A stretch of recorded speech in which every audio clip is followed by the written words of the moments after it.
Aren't you a little short for a stormtrooper?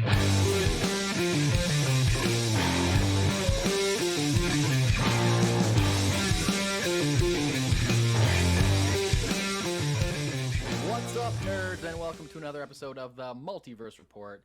We are recapping the week's nerdy news from the Daily Bugle to Wakanda and everywhere in between. My name is Mike Gibson, one of your co-hosts, and with me, as always, is Steve Haller. What's up, Steve?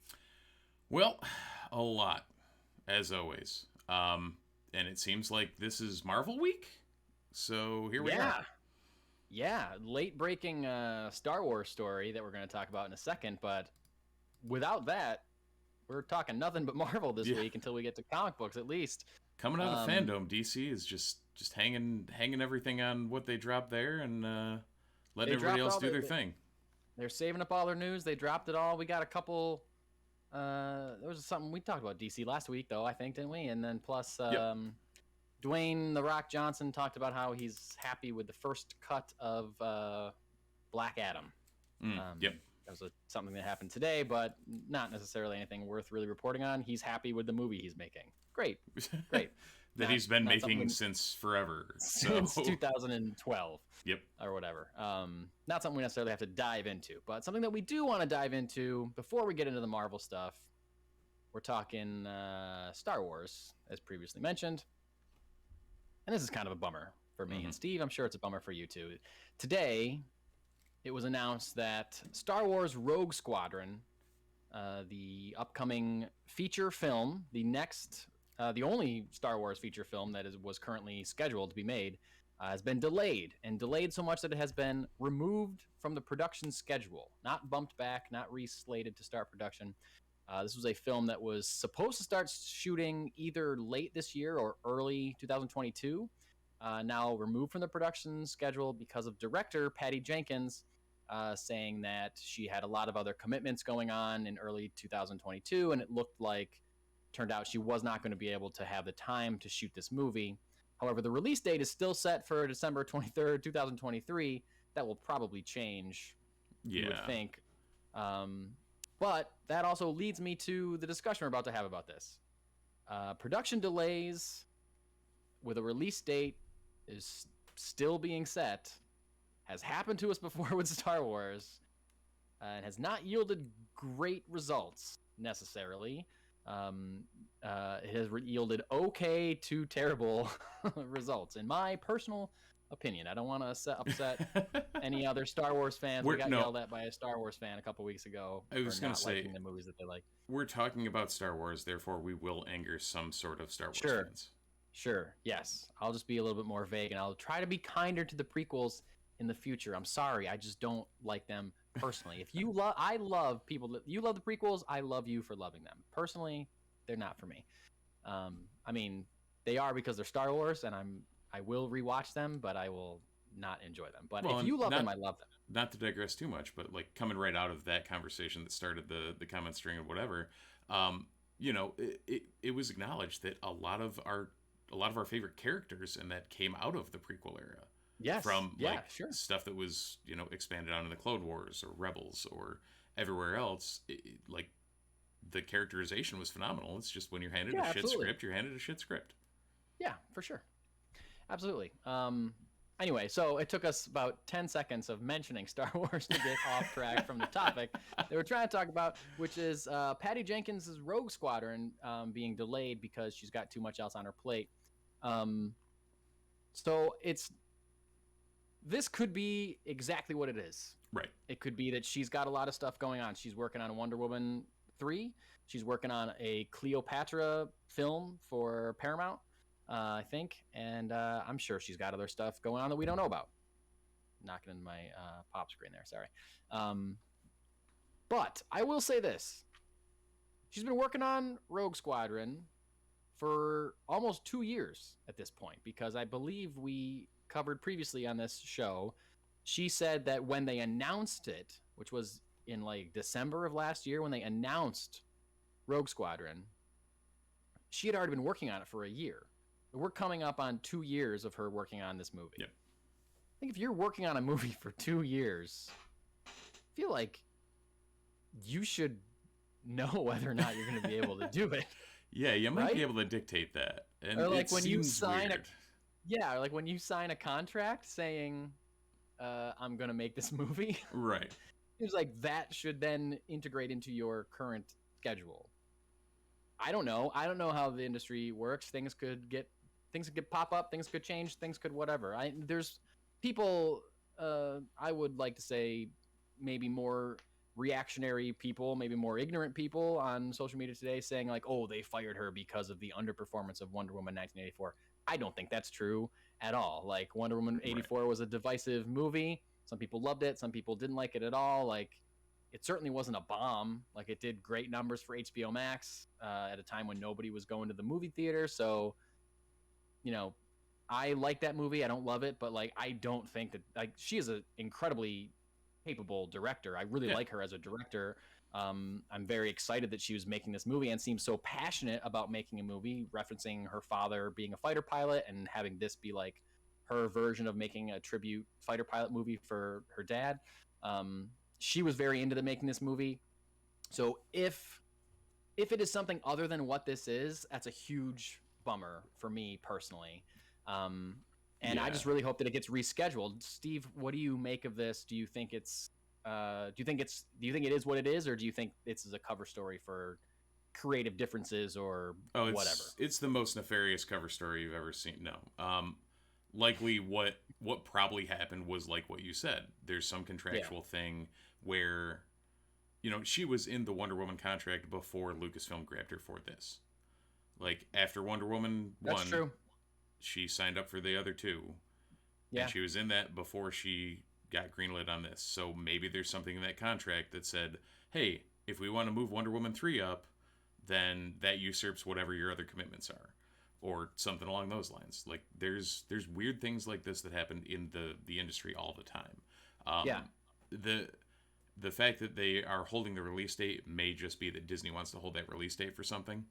And just won't announce the shift until whatever they want to drop that day is actually ready.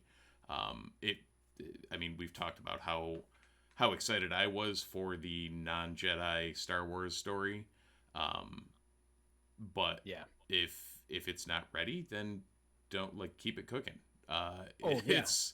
It's one of those where and I personally hope they don't go away from Patty Jenkins, not for any I like Patty Jenkins stuff, but not for any endearing, oh my god, it's Patty Jenkins, we need to have her on this movie. But you've made this mistake how many times? You set it out, what Lord and Miller go through Solo, and then at the end they just axe it and throw Ron Howard to the wolves, who pulled it together and had a solid movie. But I guarantee with Lord and Miller it would have been a very different movie. But I'm very intrigued as to what that movie would have been. That would have been great. Yeah.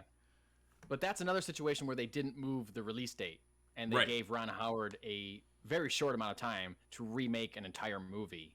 And he, to his credit, he hit that release date. Yeah. It's the same thing that they did, or not quite the same thing, because Lord and Miller were 80% through production of their version of Solo before they brought Ron Howard in to reshoot that much of the movie. It's a different but similar thing that they did with Rise of Skywalker, where they fired the director and creative team and then brought J.J. Abrams in to completely rewrite the script and make the movie without moving the release date. So again, J.J. has less amount of time than he normally would to make an entire movie. And those two things that we're talking about here, those two instances are the reason that fans are doubting this news story. 100%. Because we have seen them do this before. What would Colin Trevorrow's episode 9 have been? That would have been phenomenal. Or at least some sort of continuity to not completely forgot that Rian Johnson made a movie in between Force Awakens and Rise of Skywalker. Yeah, from the bits, I haven't read the entire script but the summaries and the bits that I've read, it seemed like he was actually connecting threads of Force Awakens and Last Jedi and not just completely rewriting, in some ways, both of those movies. But anyway, I don't know. I really hope that this gets figured out. I hope that she comes back to it, because you hate because she was so vocal about how passionate she was about this project. Yep. That I think it would be a shame. This is like saying a lot, but I almost don't want them to make this movie if she's not going to be the director now, because I'm always going to be haunted. No, whether this movie's incredible or it's terrible or somewhere in between, I'm always going to be haunted by like, yeah, but Patty Jenkins really wanted to make this movie, and I wonder what her version of this movie would have been. Yep. I don't want. It's a shame that we've seen Lucasfilm before either be reactionary to fan backlash or seemingly maybe trying to play it a little safe and going with a Ron Howard over a Lord and Miller version of Solo that probably would have been a little more off the wall. And I don't know. It's not like Patty Jenkins doesn't scream like off the wall, out of control filmmaking to me.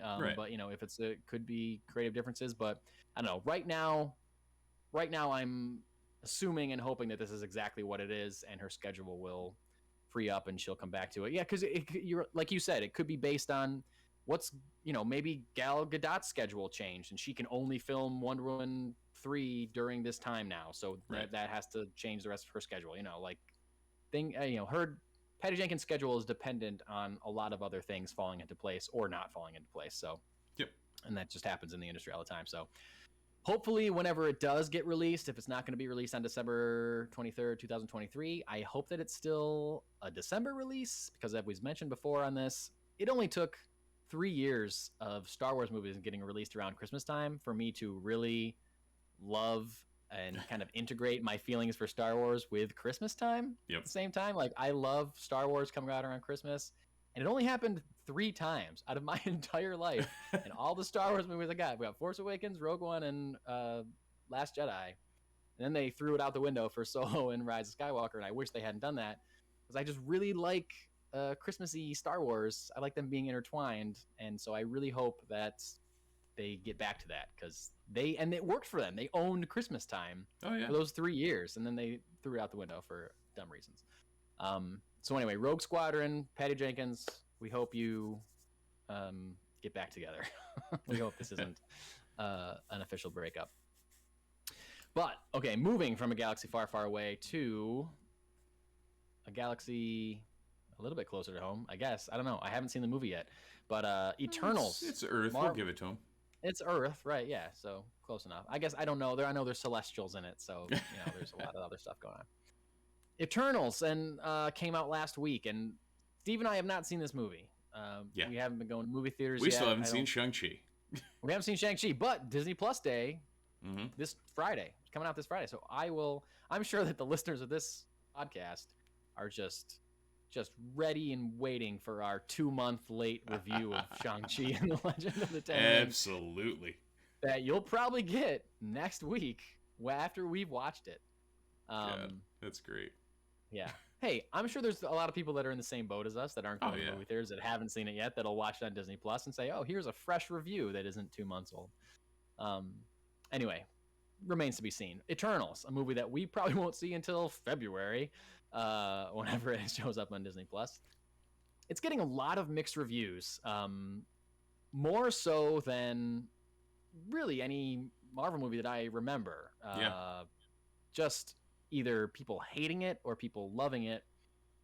Some in the middle, but it seems really divisive.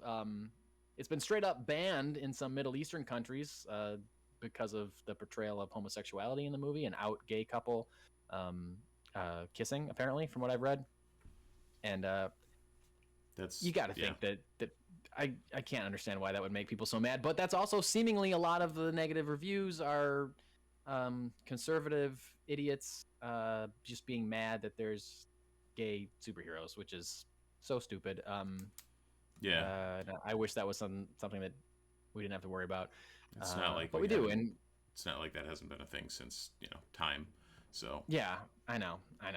So it's a bummer. I mean, but even without taking those out of the picture, taking out the trolls, conservative idiots that are just trying to bomb it, like they did with something like Captain Marvel, because it's a female-led film. Force Awakens. If you want to talk Star Wars, that we just talked. Exactly. As soon as Rey was announced as the lead, it's like, well, this is horrible. It's like, no, it's not. It's phenomenal. Yeah, I know.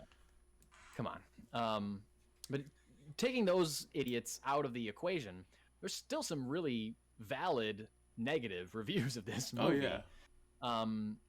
But also very positive ones. And I myself, I don't know if I wasn't paying attention or I just forgot, but I read this past week that this movie is 2.5 hours long and said, wow, why? That's way too long for a movie that doesn't have Avengers in the title. Yeah. For me.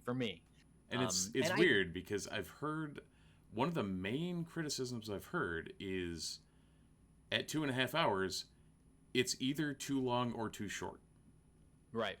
And I think that might be the crux of where a lot of these reviews are coming from, is they either, from what I've gathered, they either should have cut some more stuff out and focused it a little more and tightened it down under 2 hours, or around 2 hours, or split it up, expanded it even more, and turned it into this either multi-part epic TV show or couple movies or whatever. So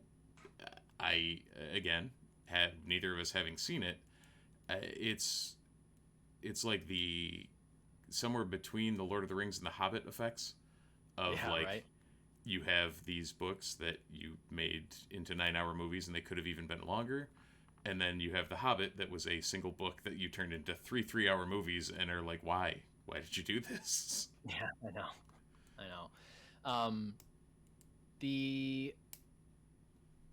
I guess I get that I get that it's very long because you're introducing brand new characters and there's 10 of them. Yeah. I think there's 10 Eternals, and I read this week that there were supposed to be 12, and they cut 2 Eternals from the main cast. It's like, well, maybe you should have cut a couple more because it seems like right. Spent a lot of time on this. Bob, you get a cameo, and that's about it. Yeah, exactly. Some of the other, I don't know. Again, I haven't seen this movie, but this is a negative criticism that I already agree with, is that a lot of people were saying that the references to the MCU and to the Avengers in general seemed really forced and didn't seem natural. And honestly, I felt that after seeing trailer 1 for this movie, because I think it was the first trailer where they kind of set up these immortal, powerful beings arriving in some spaceship or whatever and helping people. And then at the very end, the tag of the trailer was them sitting around having a meal or something and saying, who do you think's going to lead the Avengers? And one of them said, I think I could do it. And they all laughed at him or something. Right. And even seeing that part of the trailer, I was like, that seems kind of off. These are immortal, godlike beings. They should not care at all about the Avengers, right. let alone want to lead them. That seems like something that should be so far off of what they are interested in or caring about at all.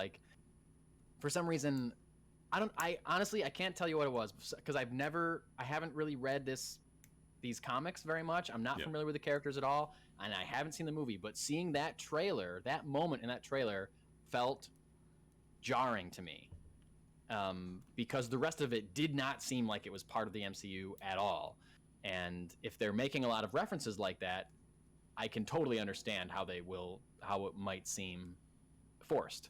Right. Whereas maybe it would have been better if they backed off on that and let this play as a solo thing, kind of like Guardians of the Galaxy, that didn't really mention too much, took this literally a different galaxy. So they didn't mention the Avengers at all. They mentioned Thanos. And that's it. And at that point, I don't know that we'd even heard the word Thanos spoken by any of the Avengers on Earth at that point. Yeah, because he was just a cameo at the end of Avengers. Yeah, exactly. So even that didn't feel that out of the ordinary. It wasn't even Josh Brolin at that point. Yeah, exactly. Yeah. So anyway, I agree with that based on the trailer alone. But I have to say, Steve, when I texted you to say, wow, holy crap, Eternals is 2.5 hours long, that's crazy. That makes me not want to see it. I think that's what I texted you during the week. It makes me want to see it less.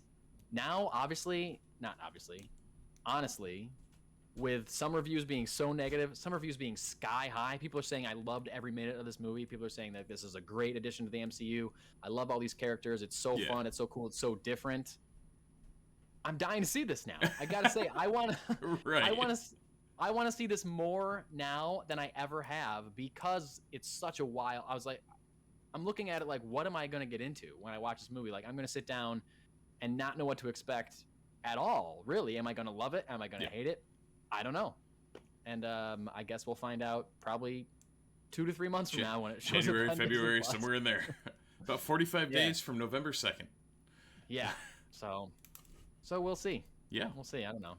You got anything else to say about Eternals, or should we move on to the next Marvel thing that we're talking about? No, I think that about covers what we needed to on that front, especially without having the fact that we pulled together, a 8-minute conversation on a movie we haven't seen. I think we did okay. You're right. I think we did pretty good. Moving into another movie we haven't seen, but that's only because no one else has seen it either. But this is another one that I don't know when I'm going to see this movie, because Sony does not have a streaming service. Right. So I don't know when this is going to happen. But we got a trailer for Morbius the Living Vampire, starring Jared Leto as the titular living vampire Morbius, the Spider-Man villain. This is a Sony movie. Sony owns Spider-Man and all of his respective side characters. This is similar to Sony making a Venom movie without Spider-Man. This is another Sony. They renamed it Spider-Man Universe or something. Sony Spider-Man and His Amazing Universe. Some weird thing. Oh. It was better than what next year. It'll be rebranded the Spectacular Universe, and we're gonna get Ultimate Sony soon. And Ultimate Sony. Anyway, this is another Spider-Man villain movie without Spider-Man in it. Mike's favorite movies. Yep. Love every single one of them. I think it's a great idea. I always love it's a great idea if you make a movie about a villain without someone to stop them. Great waste of time. This is a... I'm sorry, what was I saying? The first trailer for this movie came out a year and a half ago? Yeah. So long right ago. around COVID time. Yeah, like right before, I think. Because this was supposed to be like June of last year. They were supposed to drop the movie. This was already supposed to come out, and it got pushed. Obviously, it got pushed several times. Now it is definitely coming out in January, which is not a great sign, because traditionally January is the time of year where no one really goes to the movies, so studios...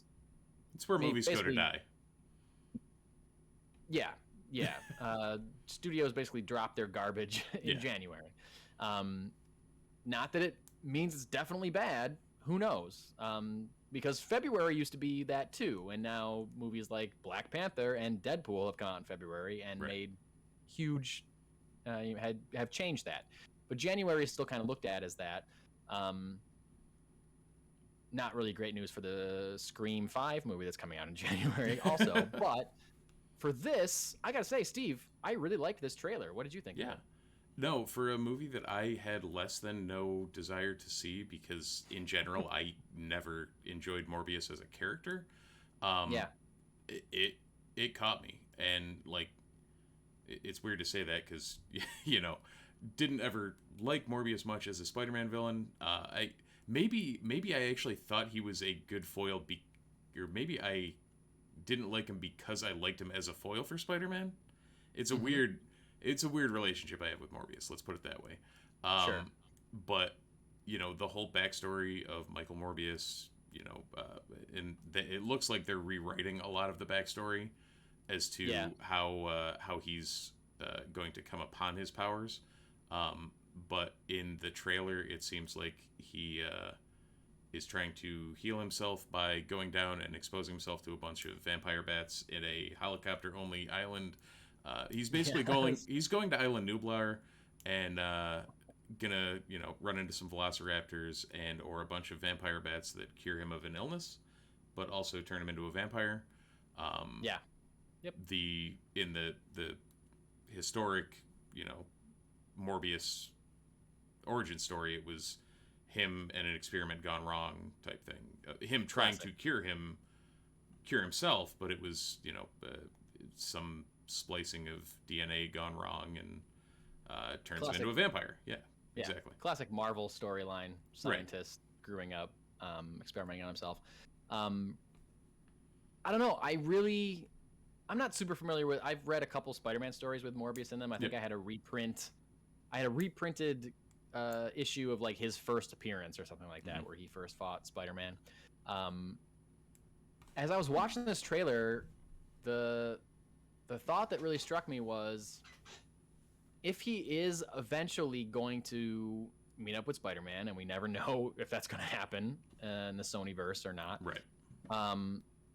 It seems like they're doing a good job at least from this trailer, of making him a classic Spider-Man villain. And what I say by that is I feel like the best Spider-Man villains, why do we love Doc Ock? Why do we love Green Goblin? It's because like they have a personal relationship with Peter Parker, or at least the versions that we saw in the Sam Raimi movies, and certainly the Green Goblin in the books has a personal relationship with Peter Parker.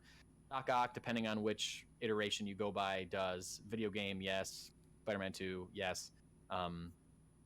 Not always, but like the fact that they are once good people gone bad, and kind of succumb to this villainy, is what makes them an interesting character. And that seems like what they're doing with Morbius, where he's helplessly transforming into this like beast of a vampire that he's not in control of, kind of like Hulk or something like that, but more villainous.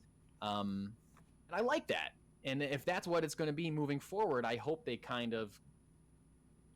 the end of this movie, he's either full evil or still not completely in control of it. I can't say that they would not. It seems like they would want to kind of tie it up in more of a bow in case it doesn't move on, it doesn't become a franchise or whatever. But that is, at least for me, a good setup to fight somebody like Spider-Man, somebody that, because then it makes it more difficult for Peter or Miles or whoever. It makes it more difficult for Spider-Man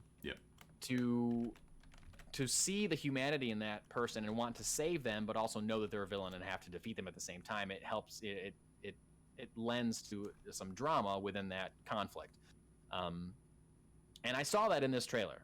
Now, I've certainly been burnt by great trailers for bad movies before. So we'll have to see if this, how it comes out. The trailer, I think, looks really good. Yeah, and it visually it looks much better than the other trailer we saw. The other trailer we saw was kind of half-baked CGI and didn't quite look that great. And this, we've had another year and a half to work on it. Yeah. Right, they definitely have taken that time and scrubbed it, and it looks good. I will be very curious because Morbius has had a history, not just as Spidey foil, but also with Blade. So we don't know when or what Blade is going to happen. Point. Hopefully, actually, it's probably that 23 date that got vacated by, or that was the undated date that we speculated maybe Fantastic Four, maybe Blade, maybe Deadpool 3. So if it drops in and around that time, you've got a year after Morbius. Does something show up there? Things are starting to intertwine a little. And then Morbius, he kind of went the two they've done solo films for so far have kind of gone anti-hero at various points too. So do you have an anti-Sinister Six starting to form or something stupid with Venom and Morbius and it's going to be weird, but maybe a Midnight Suns movie. Oh, maybe that'd be cool. There's a game. Yeah, true. Which got delayed. I know. Yeah, it's a bummer. Something you just said made me think of this. That. What was I gonna say? Okay, part of the question that a lot of people have is, what universe does this movie take place in? Right. Because if you look closely in this trailer, there's a shot of him running down an alley past a poster of Spider-Man, but is clearly the Sam Raimi, Tobey Maguire Spider-Man suit and the font and everything. There's also a shot of... That was also determined to be a still from the game. Yes. Okay, yes. I'd heard that. Yeah. Yep. So it's the Sam Raimi suit, but from the Spider-Man game. Right. There's a shot of him holding issue of the Daily Bugle, the newspaper from Spider-Man lore. Same font as the Raimi universe. There's like little Easter eggs that mentions Rhino and somebody else I don't remember. Black Cat, I think. Yes, Black Cat. On that headline, if you pause it. Michael Keaton is in this trailer. He was in the first trailer, and he's in this trailer. So he's going to be Batman in it. Wait, right, no. That's we are all assuming that he is playing Adrian Toomes, the Vulture, the character that he played in Spider-Man Homecoming. If he's playing anybody else, that is just straight up confusing. So I can't imagine that he's playing anybody else. But that is an MCU character. And we know, spoiler alert for Venom, Let There Be Carnage. Spoiler in 3, 2, 1.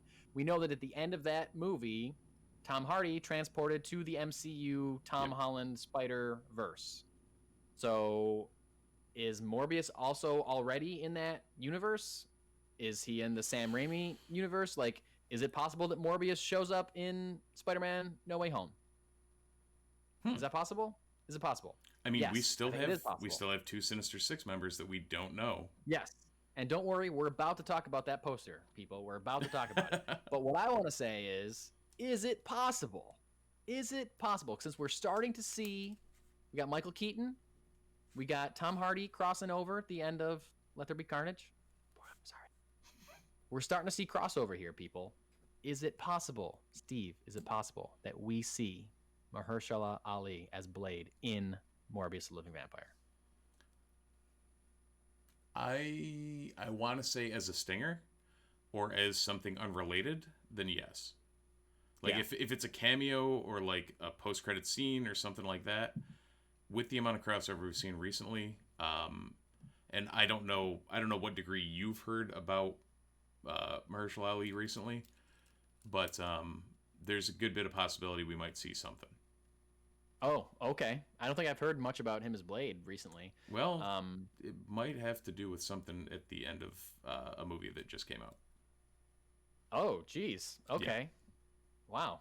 I didn't know that at all. Yeah, the Twitter machine spoiled me on something that was a pretty big spoil. Well, stop talking because I don't want to be spoiled on it. I know, that's why I'm just saying. You've already said too much, as far as I'm concerned. So, even if it's just like a reference, it could be like a reference, a weapon, a name, or something like that. I think that's possible since we're starting to see more synergy, to use a corporate buzzword, between Marvel and Disney Marvel and Sony Marvel. Yep. So I think it's possible that we see a reference. Maybe he shows up, but honestly, I think that Michael Keaton thing, I feel like that's probably the post-credit scene, and they're putting that in the trailer to reel people in, to make people see it. That's my guess. I could be wrong. Or at the end of the movie or something. Like that's, I don't think Adrian Toomes is going to have a big part of it. It's going to be... No, I think he's in it for 2 seconds, and they're mining every part of it for the 2 trailers that we've seen so far for Morbius. Please come to see our movie. Yeah, exactly. Speaking of the Sinister Six, speaking of Spider-Man, we got an official poster for Spider-Man No Way Home, and boy, is it full of Easter eggs, ladies and gentlemen.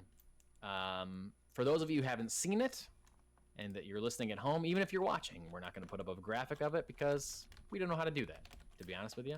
But we'll learn. Maybe we'll learn. Maybe Steve will learn. Yeah. I'm not going to learn. Steve's in charge of this whole thing. I know how to do it. I just don't have it set up. Okay, fine. Anyway, this poster features Tom Holland Spider-Man on top of a bunch of, I don't know, garbage, metal scraps. It looks like, you can't really tell. From like the viewer's perspective, there are Dr. Octopus arms reaching in around from the corners, the sides of the frame, reaching in at Spider-Man, as if you, the viewer, are Dr. Otto Octavius trying to get him. Now, we knew that he was in this movie because 1, he's talked about it in interviews, and 2, we saw him in the trailer. Big reveal in the first trailer for Spider-Man No Way Home, the return of Dr. Octopus. What was only hinted at in the trailer was the return of the Green Goblin. Ladies and gentlemen, the Green Goblin is in this poster. I don't know if you have taken a quick look or if you zoomed in. If you zoom in to the upper corner, you can see Green Goblin, not just any Green Goblin, ladies and gentlemen, Willem Dafoe's Green Goblin on his glider. With his mask that makes no sense. Yeah, with his mask that makes zero sense, as we talked about a couple weeks ago. Hides his entire creepy natural face, where he could just have green makeup on and look like an actual goblin. Nope, they put a weird helmet on him. What is the practical purpose of that helmet? Just so military people can look scary? It just makes it so that Willem Dafoe can't act. And has to do it all with his voice. Like, he has one of the most expressive faces in the world. Have you seen... I saw it today, again, on Twitter. Have you seen the original test footage for the original animatronic face that they were going to use, and they decided to go with the mask instead? No. Steve, should I look you've got to up? look this up. Okay. Yeah, either now or after the podcast or whatever. But also, listeners, viewers, if you haven't seen this, Google it. I'm sure it's on YouTube. It's definitely on Twitter. It's like I'll put the a link original... in the show notes on it, too. Yeah, it's like the original... It's either an animatronic face... or it's just like a weird mask or something that moved with Willem Dafoe's face. It looks like straight up Green Goblin from the books. And I don't know, in a million years, I can't tell you why they would go with the static, not moving military helmet mask over this, because this looked so good. I can't imagine why they didn't do that. And hey, there's still time to make this right. You can put this... Use True. this old mask in the new movie. Come on, do it. I'm sure the movie's done already, but come on. What a waste. Anyway, not only does it have Dr. Octopus, not only does it have Green Goblin, it has two other elements, literally elements, that fans across the board are reading into in big ways. It has a very prominently placed lightning bolt. What is lightning if not electricity? What villain uses electricity if not Electro? And as we all know, Jamie Foxx has confirmed that he is returning as Electro. He confirmed this a long time ago, and hasn't said anything about it since. I think he originally posted something on Instagram and then quickly had to delete it. I think probably the upper or the heads of Marvel said, "What are you doing? You work for us now. Delete that." And there hasn't been any word on it since then. And I think they're hoping people forgot. We haven't forgotten. Here at the Multiverse Report, we never forget. So is that lightning? We forget a lot of stuff, but we didn't forget this. Is that lightning bolt confirmation or a hint that Electro is in it? I think yes. Behind, kind of a little further back behind where Spider-Man is on this poster, swirls of dust. Is it dust? Is it dirt? Is it sand? Yeah, I think it's sand. I think that Thomas Hayden Church is returning as Sandman in this movie, thus giving us 4 out of 6. I don't know. Everyone thinks the Sinister Six is going to be in this movie. That's what we're all thinking. Again, as referenced in, spoiler alert, from Venom Let There Be Carnage, 3, 2, 1. Tom Hardy is now crossed over into the MCU verse, the end of that movie. So that's a 5 if he's there. Who's number 6? People think it could be the Reef Ions version of Lizard from The Amazing Spider-Man. It could be Morbius Living Vampire. Right. Maybe he's the other one. Could be someone we haven't seen yet. Could be Kraven. Could be Michael Keaton as Vulture. Yeah. We don't know. Could be Jake Gyllenhaal as Mysterio. They did announce what? Died. Aaron Taylor Johnson. Aaron Taylor Johnson is cast as Kraven. Yep. You're right. So we've at least got bodies that could be a lot of Sinister Six people.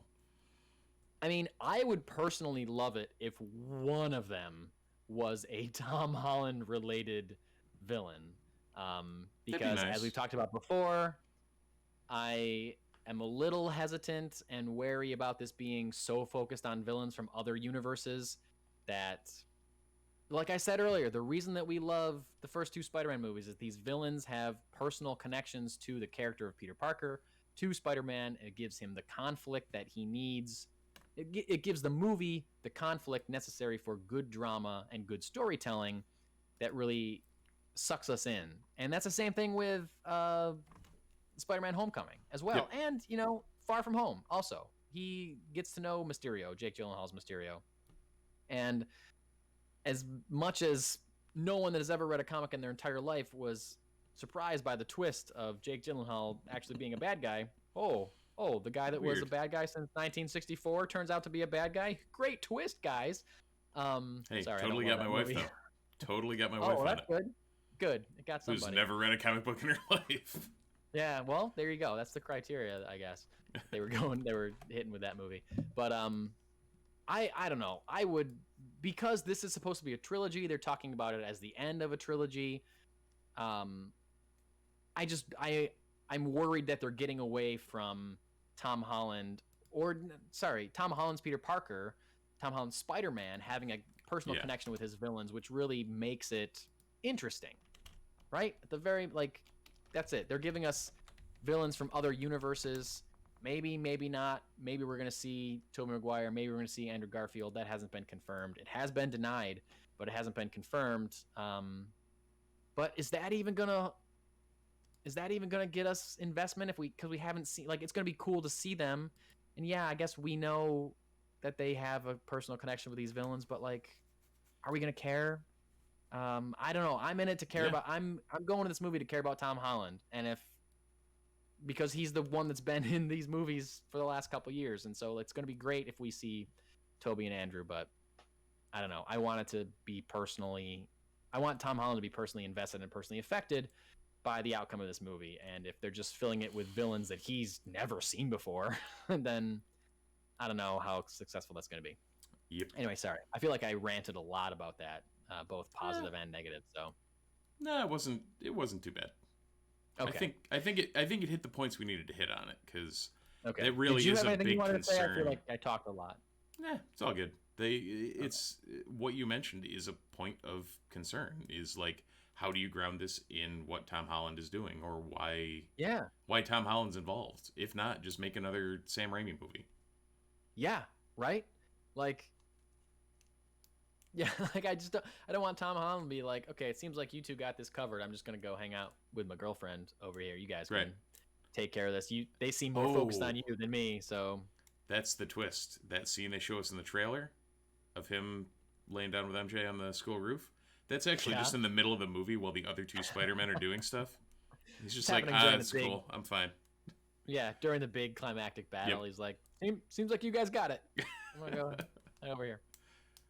All right, staying within the MCU, moving from New York City to Wakanda, talking about Black Panther, Wakanda Forever. It has shut down production, or is going to shut down production around the Thanksgiving holiday, because Letitia Wright is still recovering from onset injuries. So Letitia Wright plays Shuri, T'Challa's genius sister that we met in the first Black Panther film. And it was reported that she was injured while filming a stunt back in August. And apparently it was a much bigger injury or severe injury than we thought, because she is still recovering. Apparently she left the production right after being injured, returned to her home in London, and is still there. And director Ryan Coogler at this point has shot everything that he can shoot without her being in it. And the production is supposed to resume after the holidays, but I mean, it's not going to resume if she's still healing. That was 3-4 months ago. Yeah. This was clearly a pretty substantial injury that she is recovering from if she can't film anything. Right. So that's kind of a big deal. Well, yeah, I guess. And the fact that Coogler's already shot everything he can without her definitely confirms that she has a much bigger part in the movie than anything that had been confirmed to this date. Yes, and what Steve and I found the most interesting out of this article from the HollywoodReporter.com is the article is focused on the fact that production is shutting down and that Letitia Wright has been injured. There's one line in this entire report that seems like it would be a much bigger deal since it has not been confirmed from what I know. I haven't seen this confirmed by any other outlet. The line in this article from the Hollywood Reporter says, when star Chadwick Boseman died from cancer in August 2020, the character, meaning Letitia Wright's character of Shuri, the character was elevated as the lead of the sequel. Whoa. What? I mean, that's something that we've all been assuming that was definitely seemingly the most prominent path that they could follow moving forward. If Chadwick Boseman has sadly passed away, they can't move forward with T'Challa. They said they're not going to recast T'Challa. Yep. Then like, oh, okay, well, in the comic books, in continuity in the comic books, Shuri has taken up the mantle of Black Panther. It seems only right that that's a way that they would continue to make Black Panther movies, with Shuri starring as now the new Black Panther, or taking over the mantle of Black Panther. And according to that line in this article, that seems like what they have done, unless she's just going to still be Shuri. Right. And she's going to somehow be the lead of a movie called Black Panther. Well, it could be she's the central character in something like we were talking about a couple episodes ago, of maybe they make this the ensemble, like who's going to succeed T'Challa. Yeah. And she just happens to be the lead of that, and ultimately I don't think you do that without making it Shuri, and it does make sense from a comic standpoint. There's history there. There's runs that have, taken up that mantle. I think the most recent one was 2018, that Black Panther run right before Coates took it over. Yeah. So, yeah, I mean, it's possible and it's feasible, and it could be a very good storyline, and I'm fine with it. It's going to be interesting what they do with filming to make sure they hit those dates, because that's coming up quicker than it seems to be. Or hey, is this the reason that all those Marvel dates were pushed back? Could be a couple weeks ago, because they must have known. I'm sure they knew before this week that filming was going to be delayed. Right. That this could have been it. Like, they know they're not going to hit their date because they're not going to be able to finish filming at the time that they thought they were going to finish filming. They're behind schedule already. So right, and from their sense, it makes sense to push the whole catalog out, because if you're going to have a delay, you might as well push everything so that people can get back in theaters. Yeah, that's true. And you don't know, like, the other rumor surrounding this movie is that Namor, the Submariner, is going to be the villain, or is going to be in it in some respects. And if his appearance, if they're treating him as a mutant, if that's going to reverberate through the rest of the MCU or cause other connections or other things, then this might be the movie that has to come out before whatever other movie was scheduled. And so then maybe this is why things got bumped back, because they knew that this wasn't going to hit the date anymore. Unless this was not one of the ones that got bumped back. I thought it was. I could be wrong. Yeah, I don't remember all those movies. Yeah. And then we got confirmation that Riri's in this as well, right? Ironheart? Yes, yeah. They said that Riri Williams is going to show up in this movie as well, as make her debut in Black Panther: Wakanda Forever before she gets her own Disney Plus series. So that will be interesting as well. A lot of things to look forward to in this one. A lot of things to look forward to. All right, so we talked about a ton of Marvel stuff. We're not quite done talking about Marvel stuff. We're going to get to some more Marvel stuff in one-shots. We're going to move into some comic books.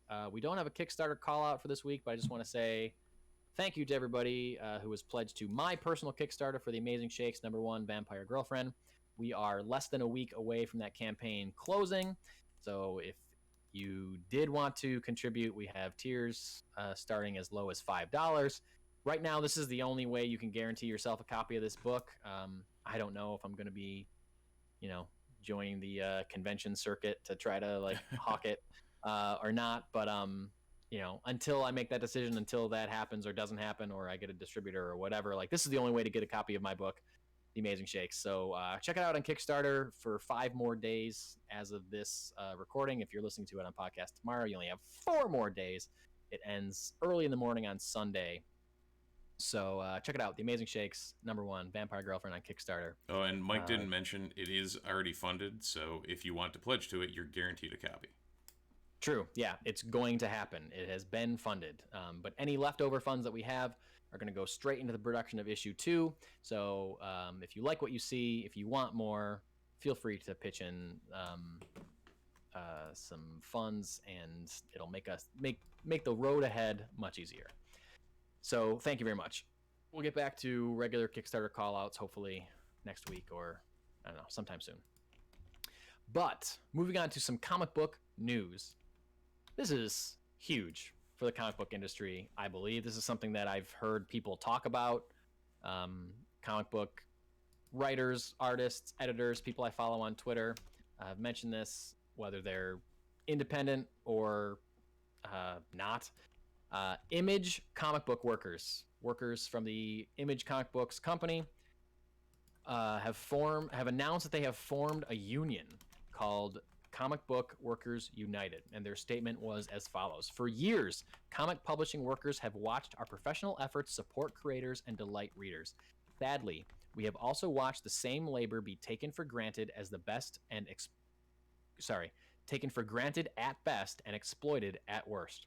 We love what we do, but loving what you do doesn't mean you can't or shouldn't ask for improvements to your working conditions. It is with this in mind, and with great hope for the future of Image Comics and the comic book industry itself, that we announce our intent to form a union and request voluntary recognition." Wow.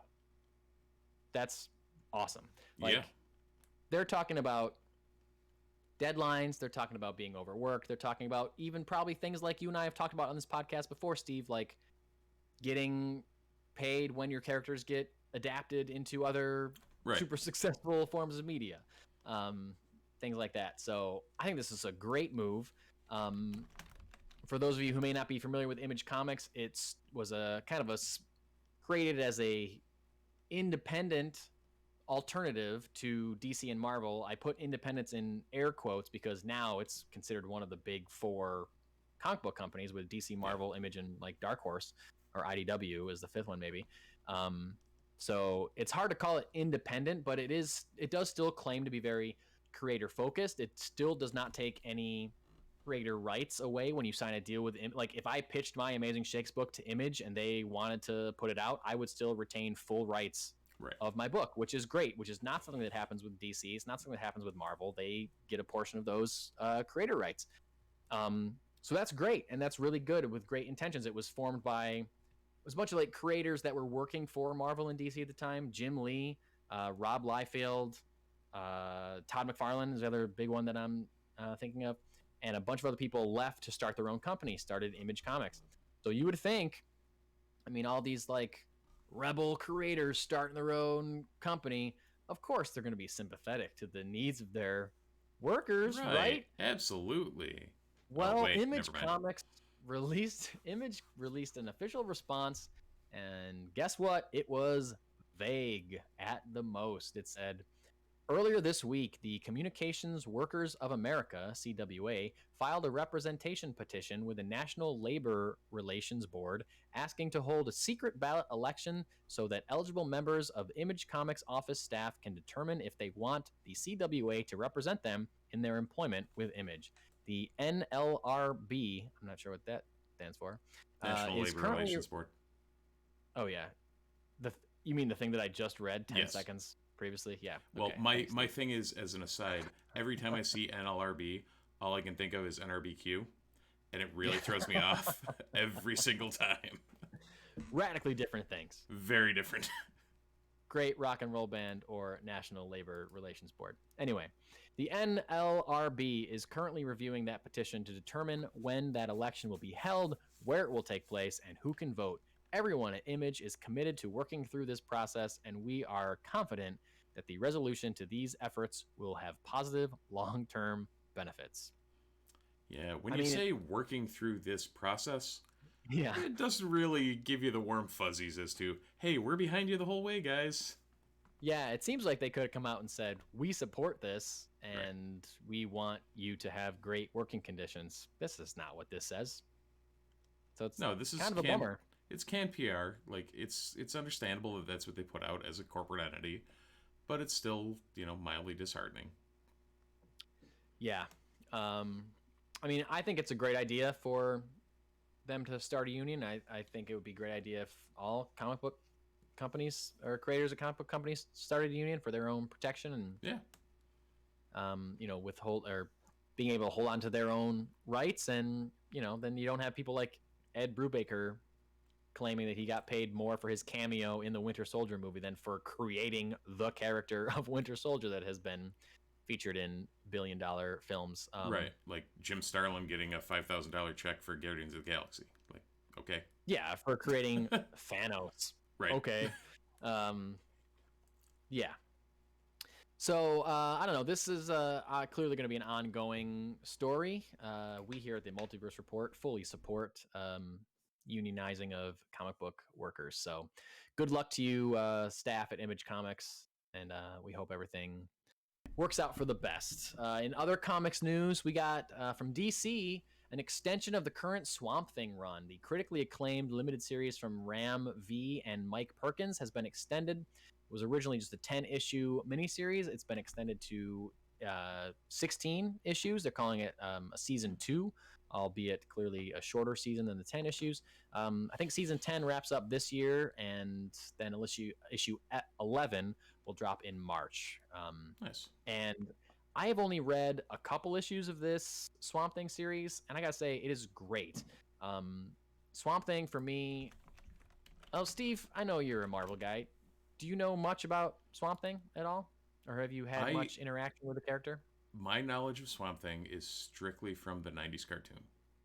Okay. 80s cartoon, whenever that came out. Like, I watched the hell out of that thing, but that's all I got. Okay. Well, whenever we really do start swapping graphic novels and recommendations, then one of mine for you is going to be the Alan Moore run on Swamp Thing. So I just got an e-reader.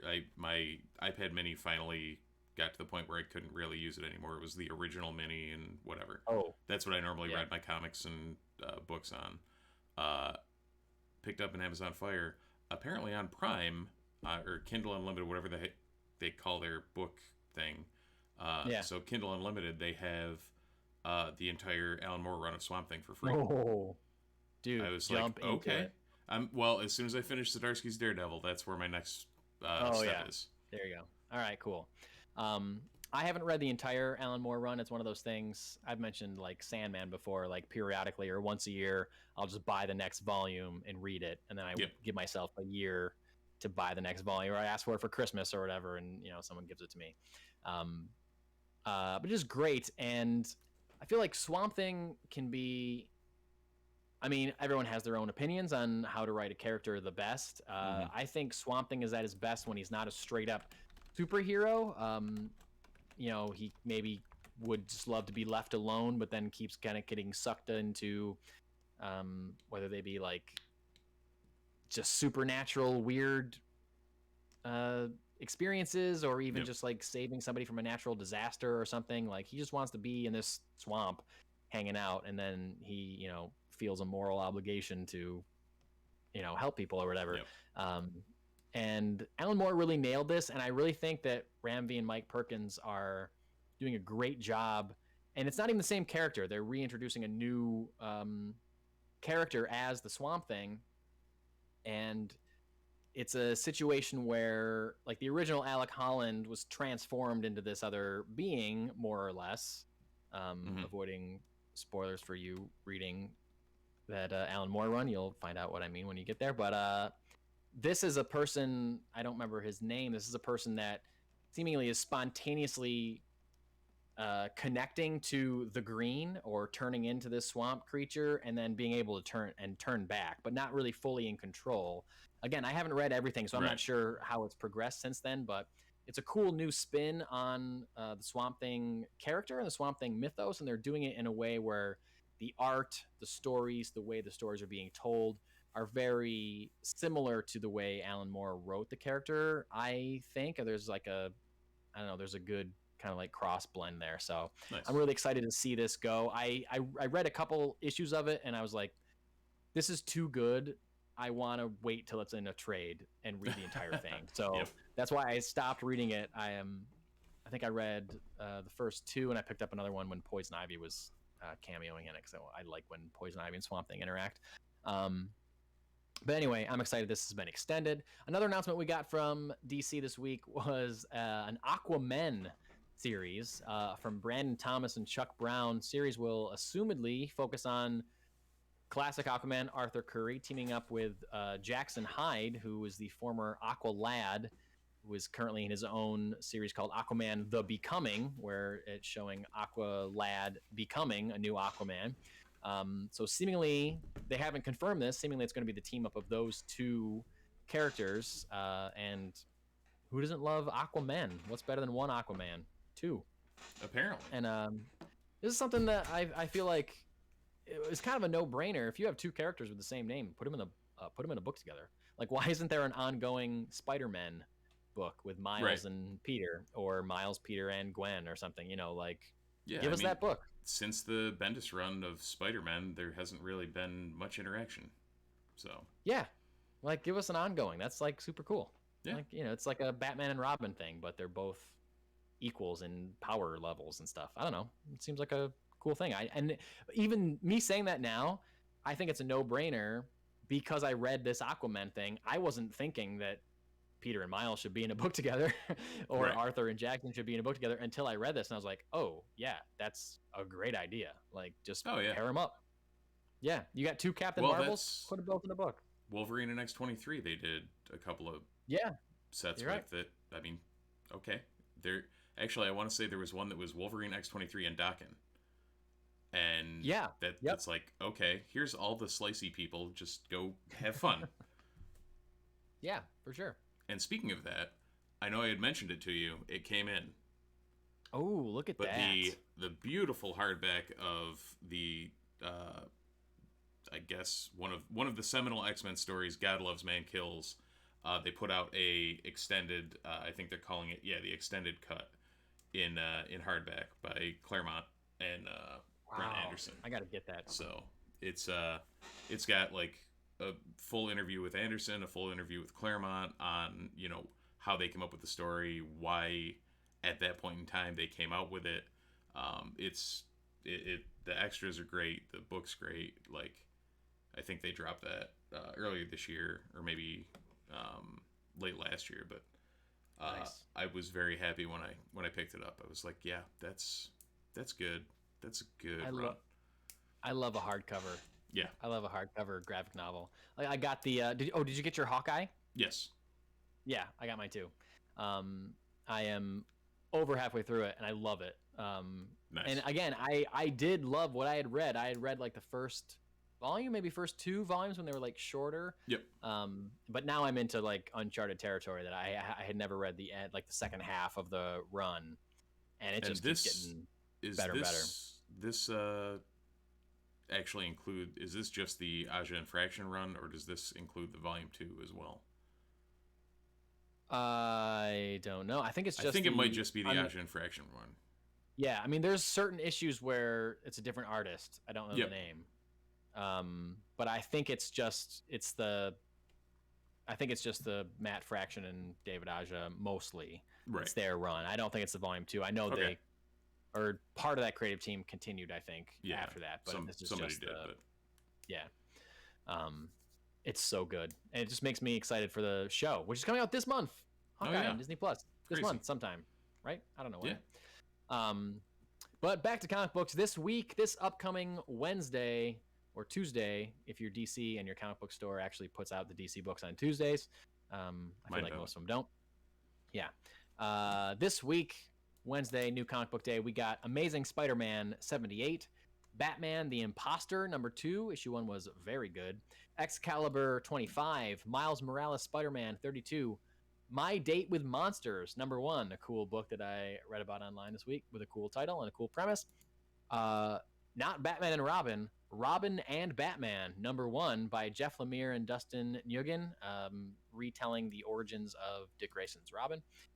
Star Wars High Republic #7, Static, Season 1, Episode 4 from Milestone, Superman vs. Lobo #2, and Venom #1, a new team taking over Venom from the long run by Donny Cates. We got Al Ewing and Ram V as writers, co-writers, which I think is, I don't see too often, 2 co-writers, and also Brian Hitch on art.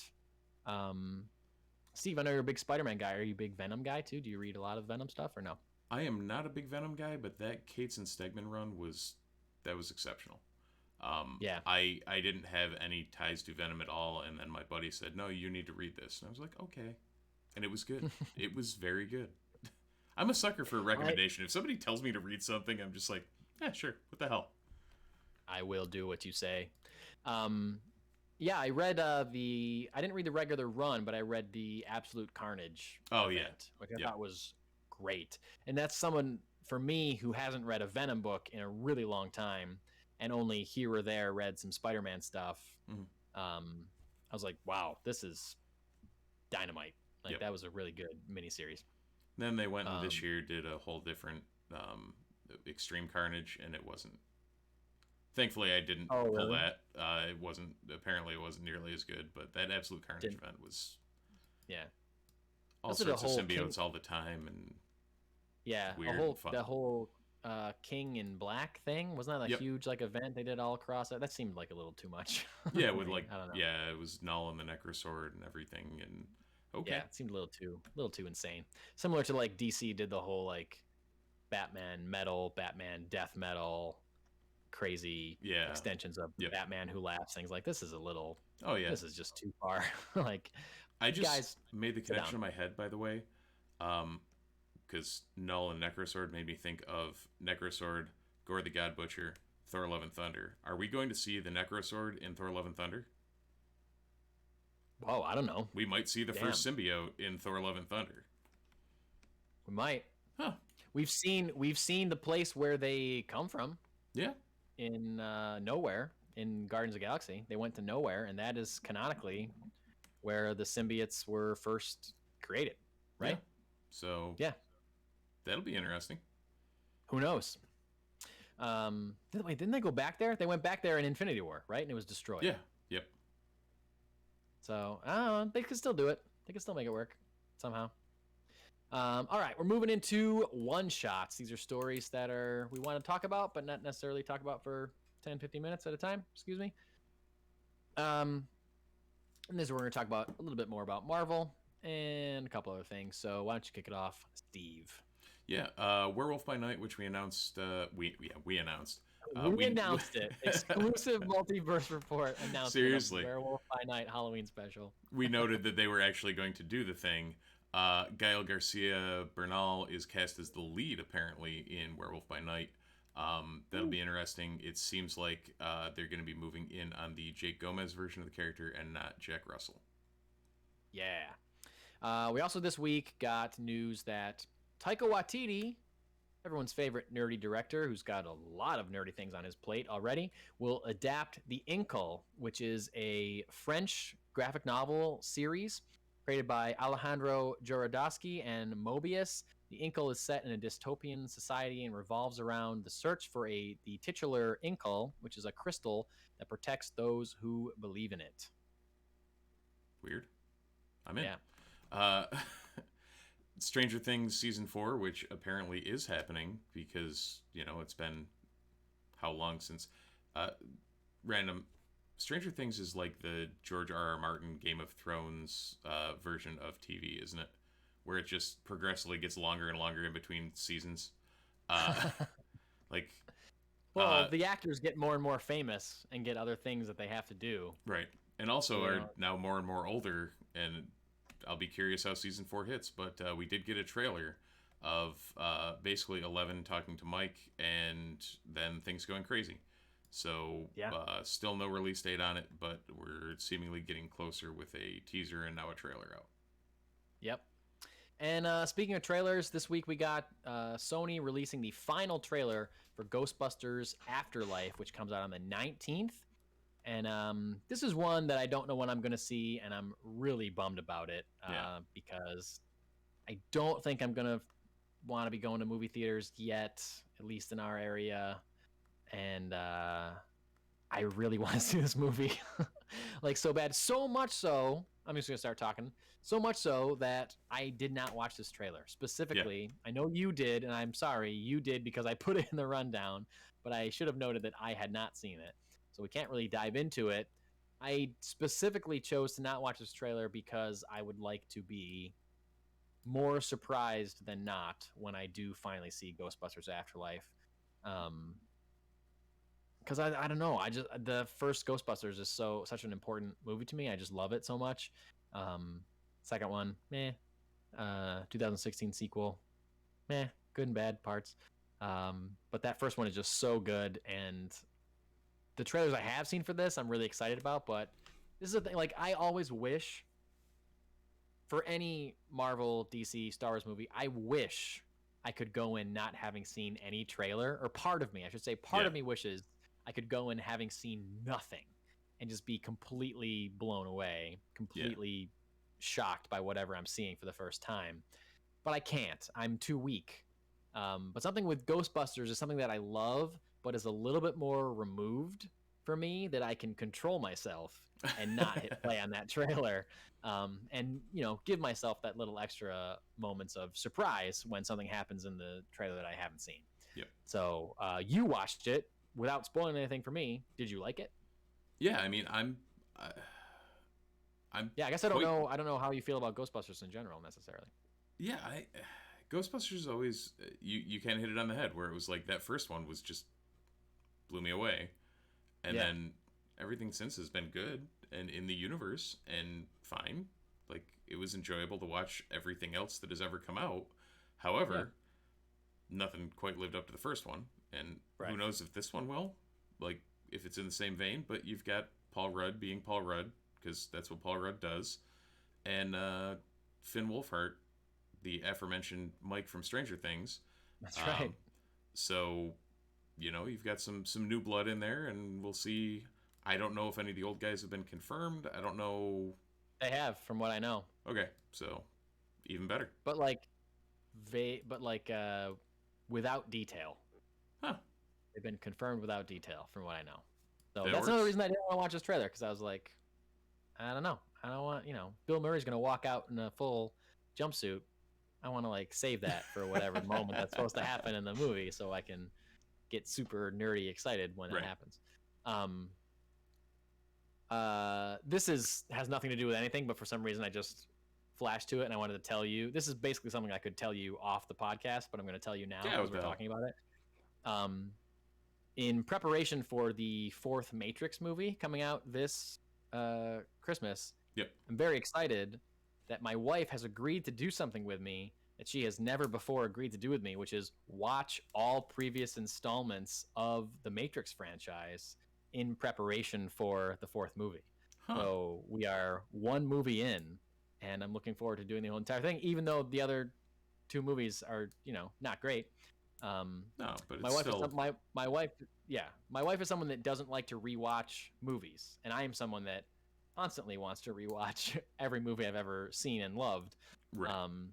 And so I was like, really? You want to just spend an entire night watching a movie that we've already seen? Like, that's the coziest, comfiest thing that we could ever do in my brain. So, I don't know. I'm very excited that's happening. I guess I just wanted to tell you. My wife can't comprehend that I've seen, Empire Strikes Back 75 million times. Yeah, I know. Yeah. It's like, I don't know. I just throw it on in the background and it's there. Like, oh, okay, cool. Yeah, like she really likes the first Matrix movie and saw it when it came out, and so she was having this like nostalgic reaction to it, like you and I have when we watch Indiana Jones or whatever, like, and I was like, she's like, oh, this is fun, this is great, I forgot, I haven't seen this is really fun. I was like, I know, watching movies is fun. Let's do this all the time. Yep. There you go. So I'm excited about that. I am excited about Stranger Things Season 4. Speaking of Finn Wolfhard and Stranger Things Season 4. Stranger Things is the thing where I feel like I forget how good it is in between, because like you said, it takes a long time for them to make the seasons. Yeah. Because everyone's so busy, and you got people making Marvel movies and people making Ghostbusters movies and people making Godzilla movies or whatever, and I know I saw this trailer and I was like, right back. I was like, yep, I want to see that. Great. And they didn't even really show you that much. They showed you some character stuff from 11. I even forgot that at the end of season 3, they left town at the end, and she went with Winona Ryder and her son. So it was kind of her writing a letter to Finn Wolfhard's Mike back in whatever town. I can't even think of the name of the town. Hawkins. Middle America. Yeah. Hawkins, Middle America. And I don't know, it just looked, they didn't really show you much. They showed you some explosions and kind of action, but nothing really supernatural. But it was enough to make me say, yep, I remember that I love this show. Right. And I want to watch it again. Yeah. So that should be good. We'll see. I'm I'm interested to see when it's gonna come out, because I feel like Stranger Things either comes out summertime or like Halloween, and we're past Halloween unless they're gonna keep it for a whole nother year. But I can't imagine that, so maybe it's gonna be another summer thing. Well, and I'd be curious too, like, now, as dumb as it sounds, now we have these quote-unquote blockbuster shows that keep dropping too. So Yeah, do you're they right. try and slot it, post Book of Boba Fett, post, Hawkeye, or around Pre Obi-Wan or whatever, right? yeah. So post Miss Marvel, pre Obi-Wan, so that they get people watching that instead of those two, and it's going to be a game that's starting Yeah, to. or they're just like, screw it, we're Stranger Things. We'll go up against Obi-Wan. Right. Who Yeah, cares? I mean, Netflix doesn't care. People will watch whatever they've got going anyways. So Yeah, I mean that's got to be the strongest franchise that Netflix has still, right? I would think so. I can't think of any ongoing thing that. I mean, You is really popular on Netflix, but I don't know if it's Stranger Things popular. No, I feel like I'd say Stranger Things is probably what they like their biggest thing. There's probably something I'm not thinking, but Netflix also cancels a lot of stuff after like 2 or 3 seasons. Right. So like it's kind of surprising that Stranger Things is coming back. Yeah, I would have said Orange is the New Black for a while, and like any of the other big shows they've had, but like Stranger Things right now is about what they've got. Yeah, still going. So still going. Speaking of still going, Taika Watiti is still going in making a number of nerdy adaptations, and he's adding one to his list. I have never read the Incal. Nope. Incal. Didn't even know it was a thing until he put it on the rundown. Oh, nice. Okay. A lot of people refer to it as a groundbreaking story, groundbreaking graphic novel, specifically citing the artwork of Morbius. And it sounds cool. It looks cool from what I looked up. I haven't read it. We can't really talk about it too much. I wish I was more excited about it. I wish I had read it previously. I haven't.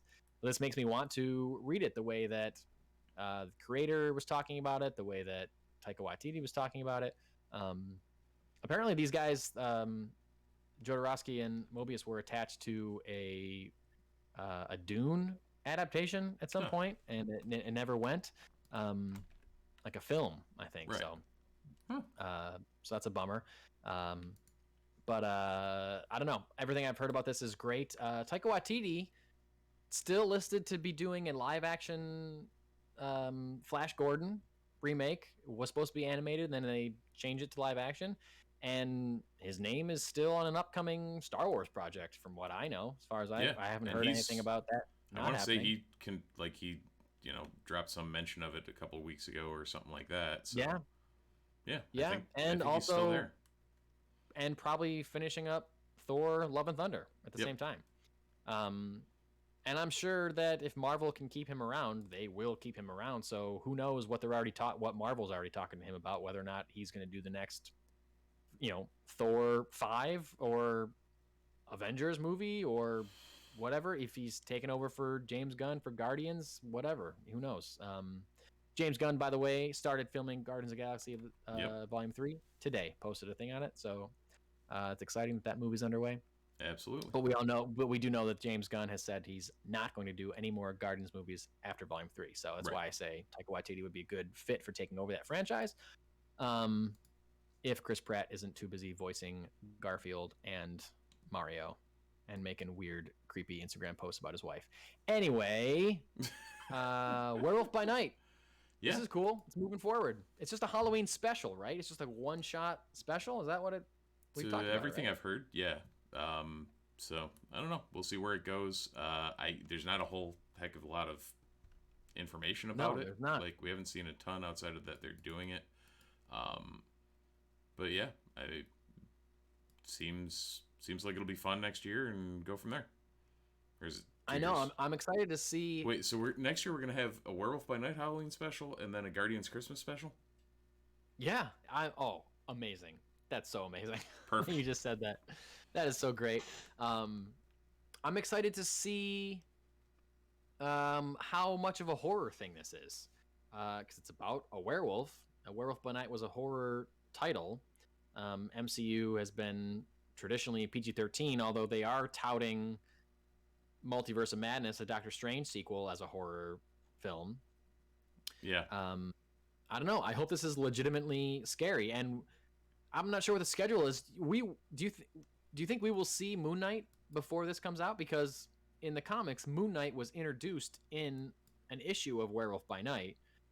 Part of me thinks that they were doing this as a way to cameo Moon Knight to lead into his series, but it also seems like a year away, and I know they've been filming Moon Knight, and it doesn't seem like they would wait over a year. That all got confirmed after the Oscar Isaac leak, like the official Oscar Isaac leak after the rumored Oscar Isaac leak. Right, and if they're alternating with Star Wars stuff, then we're getting Hawkeye this month, then Book of Boba Fett.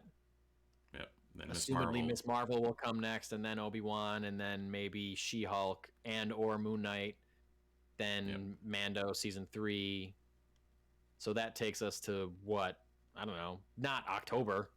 Yeah. So I know maybe it'll be a different thing. Maybe this will spin out of Moon Knight instead, or there'll be a cameo in it. But I don't know. I love Halloween, so I'm excited for any kind of Halloween special. Fair enough. That we can watch. So, but that's all I got. I don't know. It feels like we went long tonight. I could be wrong, but not too long compared to normal. And yeah, I mean, we hit some buttons, which it's funny because when you look at the rundown, you think there's nothing to talk about, and then you start talking, and there's an hour to talk about. Yeah. Well, I feel like some of those Marvel things probably would have been one shots if it wasn't in a normal week. In a normal week where there was other news from maybe DC or more from Star Wars or more from anything else. I don't know. Yeah. Just a lot of Marvel stuff this week. So thanks for bearing with us. Thanks for listening. Thanks for watching. Keep giving us comments. We've got some comments the last couple weeks. Even if you're yelling at us about not liking the prequels, keep doing that. And we got a couple nice comments about last week's show as well. So thank you for watching. Thank you for listening. We hope you keep it up. And Steve, how about we wrap this thing up? Yeah. If you guys want to follow us on Twitch, hit the button down below. If you're watching on YouTube, like, subscribe. We'll let you know when we're uploading new videos. It's usually Sunday nights or Monday nights. 9:30 is usually our start time.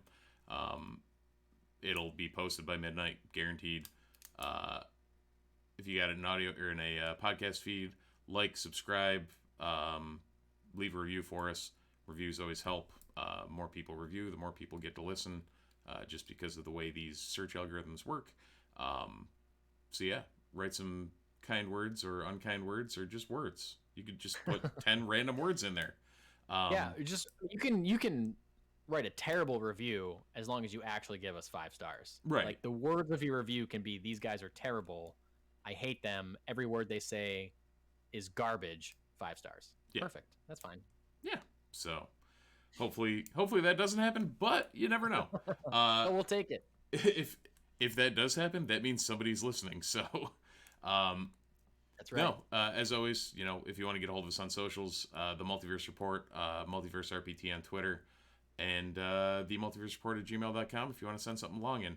Feel free to get a hold of us. And other than that, I think that's a wrap. All right. Thanks for watching. Thanks for listening. And we'll see you next time around the multiverse.